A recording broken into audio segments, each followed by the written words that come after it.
참 예수님, 참 예수님,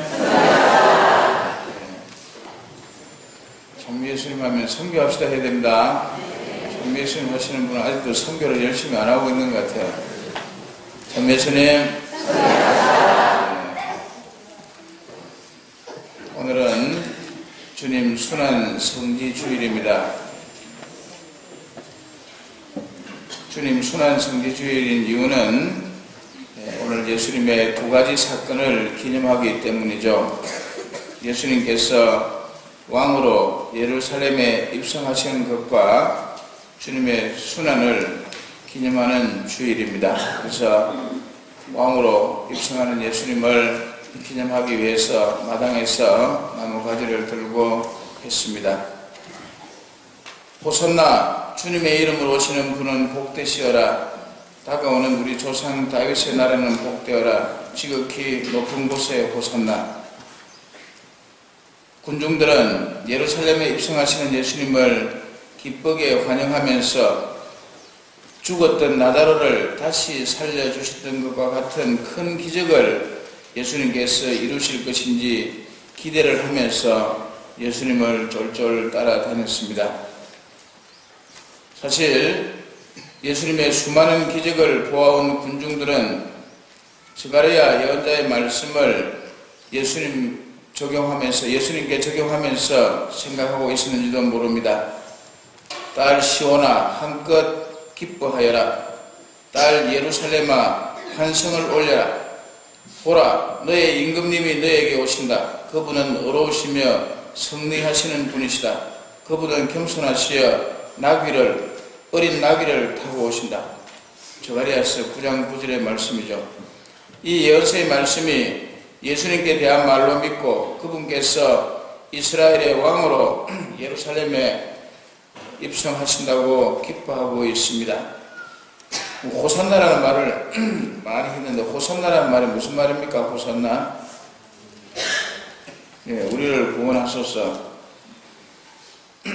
우리를 살려달라고, 우리를 구원해달라고 하시는 그런 말씀이죠. 그런데 이 호산나라는 말은 이스라엘 사람들에게 있어서는 기쁨과 승리를 노래하는 전통적인 환호성이었습니다. 그러기에 이스라엘 백성들은 호산나를 외치면서 예수님을 큰 기쁨으로 맞이하고 있는 것이죠. 유다인들은 예수님을 통해서 하나님께서 예루살렘을 다시 세워주시고 다윗의 나라의 재건이 이루어질 것이라고 생각했습니다. 한마디로 예수님께서는 그들에게 희망의 상징이었고, 그 희망이 이제 구체적인 왕으로서 예루살렘에 입성하고 계시니까 대대적인 환영을 받았던 것입니다. 그러나 그런 것들은 잠시뿐이었습니다.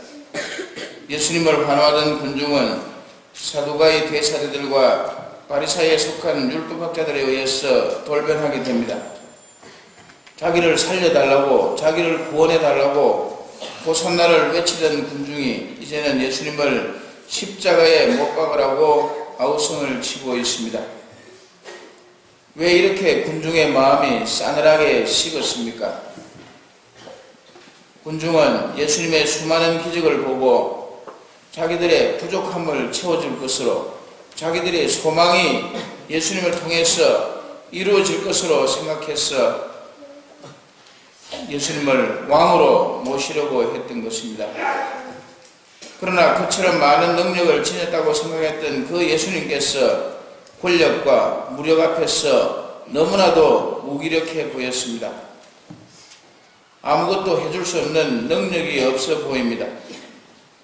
더더구나 예수님께서 십자가에 매달려 돌아가시는 모습을 보면서 군중은 너무나도 실망을 하게 됩니다.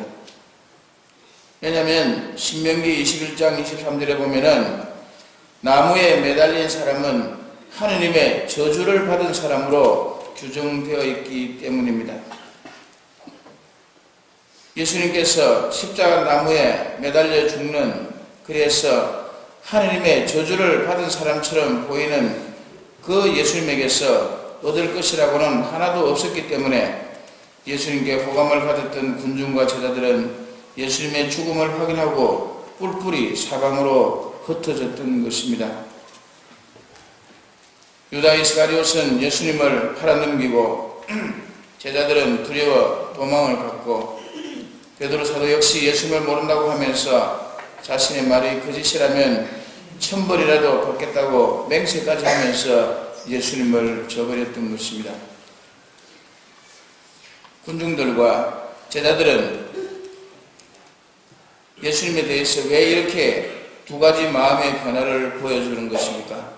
금방 이스라엘의 왕이라고 자기를 구원해 달라고 그렇게 간절하게 외치던 사람들이 십자가에 못 박으라고 그렇게 또 예수님을 혼자 두어버리고 흩어져 버립니까? 그들의 공감 한마디로 예수님에게서 자기들이 기대하는 무엇인가를 얻고자 했다는 것입니다. 군중은 예수님을 통해서 다윗 왕이 세운 그 나라의 재건을 고대했습니다. 로마의 식민지에서 벗어나 그들만의 나라를 희망했던 것이죠. 그러나 예수님을 반대하는 이들에 의해서 무기력에 잡혀 계신 예수님을 보고 군중은 실망하며 분노하게 됩니다.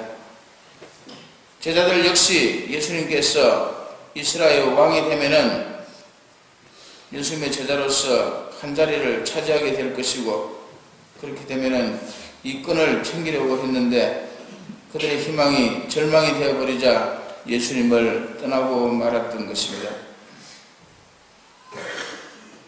한마디로 백성들과 제자들의 요구를 채워주지 못하는 예수님은 하느님이 아니라고 생각을 했고 미련 없이 예수님을 떠나버리고 있는 것입니다. 근데 참 여러분, 우리들도 신앙생활을 하면서 하느님께 무언가를 해주십사고 청하는 것은 지극히 자녀로서 당연한 일입니다. 또 그렇게 해야 됩니다. 그러나 우리 신앙생활이 처음부터 끝까지 하느님께 이런 요구를 저런 요구를 충족시켜 주기만을 바라면은 그런 신앙은 유아기적인 신앙, 복을 비는 신앙 수준에 머물고 마는 것이죠.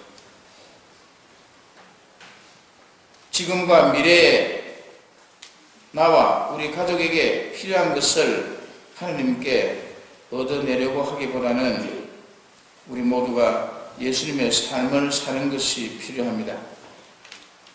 우리가 예수님을 위해서, 하나님을 위해서 무엇인가 해드리려고 하지 않고 그분에게서 뭔가를 얻기 위해서만 신앙생활을 한다면 그 욕구가 충족되지 않을 때 그 옛날 이스라엘 사람들처럼 예수님의 제자들처럼 예수님을 언제든지 우리들도 헌시짝처럼 버릴 수 있게 될 것입니다.